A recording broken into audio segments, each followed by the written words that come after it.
ஆயிரம் விளக்கு பகுதி பிரதிநிதி, திமுக பொதுக்குழு உறுப்பினர், திமுக இளைஞர் அணி செயலாளர், திமுக துணை பொதுச் செயலாளர், திமுக பொருளாளர், திமுக முதல் செயல் தலைவர், திமுக தலைவர் என கட்சியிலும் சட்டமன்ற உறுப்பினர், சென்னை மாநகர மேயர், உள்ளாட்சித்துறை அமைச்சர், துணை முதல்வர், சட்டமன்ற எதிர்க்கட்சி தலைவர், முதலமைச்சர் என மக்கள் பிரதிநிதி பொறுப்புகளிலும் மக்கள் செல்வாக்கால் உயர்ந்த முத்துவேல் கருணாநிதி ஸ்டாலினின் கதையை இனி பார்ப்போம்.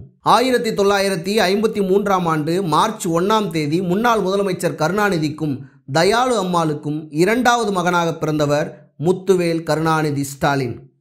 இயல்பிலேயே பொது தொண்டும் சமூக சிந்தனைகளும் இருந்ததால் தானும் தன் தந்தை போலவே அரசியலுக்கு வர விரும்பினார் ஸ்டாலின். இவர் பிறந்திருந்தபோது ஐயாத்துரை என்று பெயர் வைக்க விரும்பினார் கருணாநிதி அவர்கள். ஆனால் ஸ்டாலின் பிறந்து 4 நாட்களுக்கு பிறகு ரஷ்யாவில் உலக புகழ்பெற்ற கம்யூனிச தலைவரான ஜோசப் ஸ்டாலின் காலமானார். இதன் காரணமாக ஜோசப் ஸ்டாலின் மீது கொண்ட பற்றின் காரணமாக கருணாநிதி தனது மகனுக்கும் ஸ்டாலின் என பெயர் சூட்டினார். ஸ்டாலின் குடும்பத்தில் அவரது தந்தை கருணாநிதி, அவரது மாமன் முரசொலி மாறன் ஆகியோர் அரசியலில் கோலோச்சி இருந்ததால் தானும் அரசியலில் பயணிக்கவே விரும்பி 14 வயதில் கோபாலபுரத்தில் தன் நண்பர்களோடு இணைந்து இளைஞர் மன்றத்தை ஆரம்பித்தார். அதன் பிறகு பள்ளி படிப்பு, இளைஞர் மன்றம், அரசியல் என திமுகவில் பயணிக்க தொடங்கினார். 1973இல் திமுக பொதுக்குழு உறுப்பினராக பொறுப்பேற்றார் ஸ்டாலின். 1982இல் திமுக இளைஞரணி செயலாளர், 1984இல் சட்டமன்ற பொதுத் தேர்தலில் 1000 விளக்கு தொகுதியில் போட்டியிட்டு தோல்வியும் அடைந்தார். 1989இல் சட்டமன்ற தேர்தலில் 1000 விளக்கு தொகுதியில் போட்டியிட்டு அதிமுகவின் SSR தம்பிதுரையை 20,634 வாக்குகள் வித்தியாசத்தில் வெற்றி பெற்றார் ஸ்டாலின். 1991இல் நடந்த தேர்தலில் ராஜீவ் படுகொலை காரணமாக திமுக படுதோல்வியை சந்தித்தது. திமுகவின் முக்கிய தலைவர்களின் வீடுகள், அலுவலகங்கள் அடித்து நொறுக்கப்பட்டது. அந்த தேர்தலில் அதிமுகவின் KA கிருஷ்ணசாமியிடம் தோல்வியை அடைந்தனர். 1996இல் மீண்டும் 1000 விளக்கு தொகுதியில் போட்டியிட்டு ஜினாத் ஷரீஃபுதீனை 44,877 வாக்கு வித்தியாசத்தில் வெற்றி பெற்று சாதித்து காட்டினார் ஸ்டாலின். 1996இல் சென்னை மாநகராட்சியின் மேயராக பொறுப்பேற்றார் ஸ்டாலின். மக்களால் நேரடியாக தேர்ந்தெடுக்கப்பட்ட முதல் மேயர் என்ற பெருமையை பெற்றார் MK ஸ்டாலின். சென்னை மாநகராட்சியின் சிறந்த மேயர் என்று பெயர் எடுத்தார். இவரது பதவி காலத்தில் சென்னையின் பல இடங்களில் போக்குவரத்து நெரிசலை குறைக்க பாலங்கள் கட்டினார். சென்னையை சிங்கார சென்னையாக மாற்றிய பெருமை ஸ்டாலினுக்கு மட்டுமே உண்டு. 2001இல் மீண்டும் 1000 விளக்கு தொகுதியில் வெற்றி பெற்றார். ஆனால் அதிமுக அந்த தேர்தலில் வெற்றி பெற்று ஆட்சியை அமைத்தது. 2006இல் திமுக ஆட்சி அமைத்தது.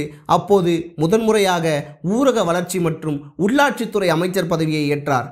அந்த துறையில் சிறப்பாக ஸ்டாலின் செயல்பட்டார். அது மட்டுமல்லாமல் கருணாநிதிக்கு வயது முதிர்வின் காரணமாக தமிழ்நாடு எங்கும் பெரும்பாலான இடங்களுக்கு செல்ல முடியவில்லை என்பதால் ஸ்டாலின் தமிழ்நாடு எங்கும் நடக்கும் அரசு விழாக்களுக்கும் கட்சி நிகழ்ச்சிகளுக்கும் தொடர்ந்து செல்ல முற்பட்டார். 2019ஆம் ஆண்டு நாடாளுமன்ற தேர்தலில் MK ஸ்டாலின் தமிழ்நாடு எங்கும் திமுக மற்றும் கூட்டணி கட்சிகளுக்காக சூறாவளி பிரச்சாரத்தை மேற்கொண்டார். அப்போது தேர்தல் கருத்து கணிப்பில் திமுக ஆட்சி மீது அதிருப்தி மக்களுக்கு இருக்கிறது, அதே சமயம் ஈழப் பிரச்சனை காரணமாக திமுக மீது மக்கள் கடும் கோபத்தில் இருக்கிறார்கள் என்றெல்லாம் பேச்சு எழுந்தது. ஆனால் அதையெல்லாம் தாண்டி தேர்தல் முடிவில் திமுக மற்றும் கூட்டணி கட்சிகள் மொத்தம் 28 இடங்களை கைப்பற்றியிருந்தது. அதிமுக கூட்டணிக்கு 12 இடங்கள் தான் கிடைத்தது. 2011இல் எப்போதும் போட்டியிடும் 1000 விளக்கு தொகுதியில் போட்டியிடாமல் கொளத்தூர் தொகுதியில் போட்டியிட்டு வெற்றி பெற்றார் ஸ்டாலின். ஆனால் திமுக அந்த தேர்தலில் படுதோல்வியை சந்தித்திருந்தது. 2016ஆம் ஆண்டு தேர்தலில் திமுக மற்றும் அதன் கூட்டணி கட்சிகள் 98 இடங்களை கைப்பற்றி வலுவான எதிர்க்கட்சியாக சட்டமன்றத்தில் நுழைந்தது.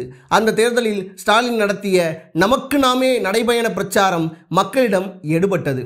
2018இல் திமுக தலைவராக கருணாநிதி மறைவுக்கு பிறகு பொறுப்பேற்றார் MK ஸ்டாலின் அவர்கள். 2019ஆம் ஆண்டு நடந்த நாடாளுமன்ற தேர்தலில் தமிழ்நாடு மற்றும் புதுச்சேரியில் 40 இடங்களில் 39 இடங்களை கைப்பற்றி பெரும் வெற்றியை வாரி குவித்தது திமுகவின் கூட்டணி. ஆனால் மத்தியில் மீண்டும் பாஜகவே ஆட்சியை அமைத்தது. 2021 சட்டமன்ற தேர்தலில் வெற்றி பெற்று முதல் முறையாக தமிழ்நாடு முதலமைச்சராக முத்துவேல் கருணாநிதி ஸ்டாலின் பொறுப்பேற்றார். குடும்ப தலைவிகளுக்கு மாதம் 1000, பெண்களுக்கு இலவச பேருந்து பயண வசதி, 5 பவுன் தங்க நகை கடன் தள்ளுபடி, விவசாயத்துறைக்கு தனி பட்ஜெட், கல்லூரியில் படிக்கும் பெண்களுக்கு மாதம் ஊக்கத்தொகையாக 1000, அரசு பள்ளி மாணவர்களுக்கு காலை உணவு திட்டம் என பல்வேறு நலத்திட்டங்களை செயல்படுத்தி வருகிறார். இவரது திராவிட மாடல் ஆட்சியை தற்போது இந்தியா கூர்ந்து கவனித்து வருகிறது.